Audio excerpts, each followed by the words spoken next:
নমস্কার সকলকে। আমার আবার একটি ছোট্ট ভিডিওয় আপনাদের স্বাগত। অলরেডি এর যে আসল প্রেজেন্টেশন সেটা আপনারা দেখে নিয়েছেন। এখানে আমি কিভাবে রেডি হয়েছিলাম সেটাই শেয়ার করছি। প্রথম দিনই আমি একটা পোস্ট করেছিলাম যে আমি শাখা পলা কোন দিকে পরবো বুঝে পারছিলাম না।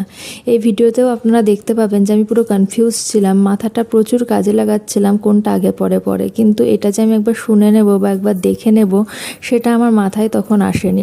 যাই হোক, যেটাই পরা হোক না কেন শ্রদ্ধার সাথে পরলে সবই সুন্দর।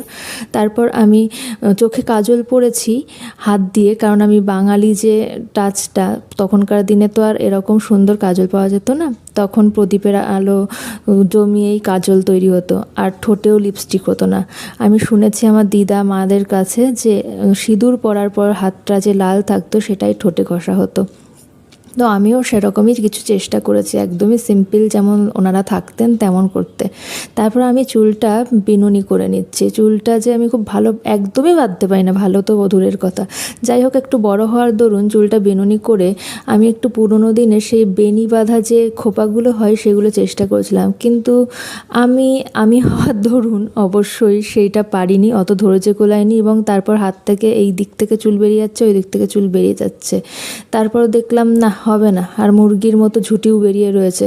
তাই শেষ মুহূর্তে আমি যেমন আগে ছিলাম, অর্থাৎ যেমন বিনুনিটা ছিল তেমনই রেখে দিলাম। তা দেখলাম খারাপ লাগছে না, সুন্দরই লাগছে।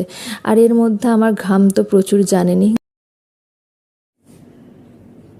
অনেকক্ষণ থেকে বাঙালি শাড়ি পরে, বাঙালি পুরনো দিনের জমিদার যে বউরা হতেন বা পুরনো দিনের দিদা ঠাকুমারা যেমন হতেন তেমন সাজার চেষ্টা করছি, বাট অফকোর্স হচ্ছে না। কারণ প্রথমত আমার অতটা জ্ঞান নেই কিভাবে সাজতে হয়, বিশেষ করে চুল বা শাড়ি পরাটা।